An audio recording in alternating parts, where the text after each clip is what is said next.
In the last hour, we did learn crews are going inside a damaged apartment building in Cushing to rescue pets.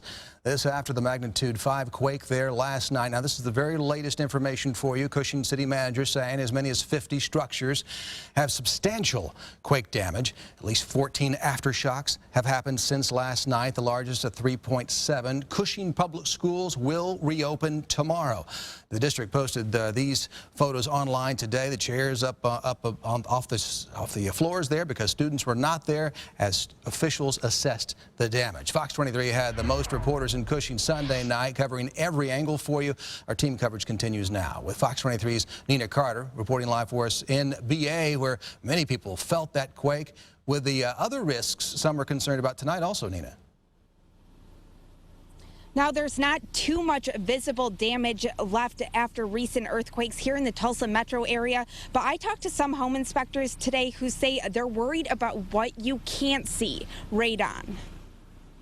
With earthquakes shaking up the Sooner State, home inspectors say increased levels of radon could be at risk. It emanates up through the ground surface, and now that the ground is moving around frequently, it may be allowing some radon to move a little bit more than normal. Radon is a radioactive gas made from decaying uranium. It's the second leading cause of lung cancer in the U.S. Dan LeBrake says he's been inspecting homes for over 30 years. He says testing for radon is common in a lot of states, but not too many people know about it here. Every house can have radon. It has to do with what's in the earth, not the type and the age of the structure. This is the machine used for testing for radon. LeBrake says he does about 30 tests a year here in Green Country, which is low for how cheap and easy it is. He says the low number of tests he performs makes it hard to determine if there's any sort of correlation between the earthquakes and radon levels. It is a valid concern.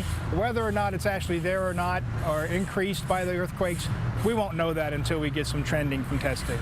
PA does encourage all homeowners over the U.S. to test for radon. Reporting live in Broken Arrow, covering News That Matters, I'm Nina Carter, Fox 23 News. All right, Nina, and for many, the concerns about radon are overshadowed by just the damage done in Cushing.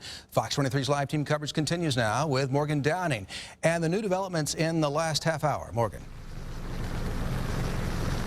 I want to let everyone know that just about 30 minutes ago, emergency responders went inside that apartment building that we've been telling you was evacuated last night to go collect residents' purses, their medication, their wallets, and their pets. We just learned a few pets have been inside that apartment building back there since last night. Earlier this afternoon, I walked along and toured some of this damage with the state insurance commissioner, and I can tell you within this large downtown area, about 6 blocks by 3 blocks, damage is everywhere. Heavy rain and an earthquake.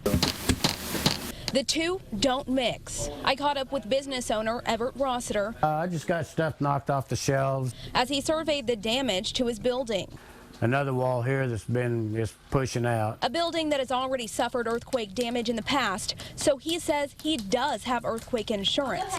For the rest of the property owners, though, we don't know if any of these have coverage on them or not, quite frankly. I would doubt the majority of them do. I went along with State Insurance Commissioner John Doak as the Cushing City Manager took us block by block, providing a look at what the city and people are going to be dealing with for a long time. It's leaning pretty good. Cushing is in an earthquake-prone area. Still, if these property owners do not have earthquake insurance, Doak says they'll be tasked with bringing their damaged buildings back up to code. Sometimes, unfortunately, he says the cheapest route is to tear them down. Unfortunately, some of these buildings the lots may be scraped and the building owners may decide to rebuild something different. And people who live here tell me they do not want to see any of their buildings here in downtown Tulsa, many historic. They don't want to see them torn down. I did speak with Commissioner Doak. He tells me later this week they do plan on coming back here, he and his team, and speaking with property owners, homeowners, and helping them with their insurance claims. As soon as we get more information on that, we'll pass it along to you. Reporting live in Cushing, covering News That Matters, Morgan Downing, Fox 23 News. Now, the damage to the sides of some of the older buildings in Cushing is pretty extensive. Fox 23 certified meteorologist Ben Walnick is live in Cushing with what he was able to see through the Fox 23 Skyview drone. Ben. That's right, Shay, and we're standing in front of one of those buildings that took on some major damage. You can see some of that rubble behind me here on the sidewalk. Here's a look at the Fox 23 Skyview drone from earlier.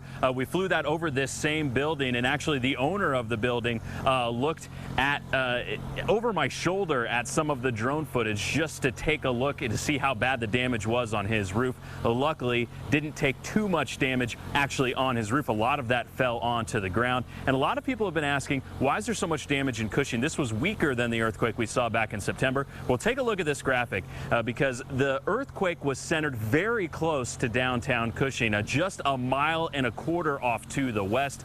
You compare that to the record-breaking earthquake in Pawnee that happened in early September. Even though that was stronger, it was almost 9 miles away from Pawnee, and that's why the damage was just a little bit less in Pawnee than what we're seeing here. Now, my photographer is zoomed in at the top of this building. You can see at the top of this building, it's fairly steady there in the corner, but right in the middle of the building, we're seeing the majority of the damage. And back on the ground, what fell is this giant cinder block that weighs hundreds of pounds. I can barely move it, can't even lift it. You would not have wanted to be on the ground when this fell. So an earthquake safety tip, if you're outside and you start to feel that shaking, you don't want to be around the sidewalk anywhere near the buildings. If you come back out onto the street, we're not seeing any damage out here. So if you feel the shaking, you want to head away from any structures. In Cushing, reporting live, Cover News That Matters, I'm certified meteorologist Ben Walnick.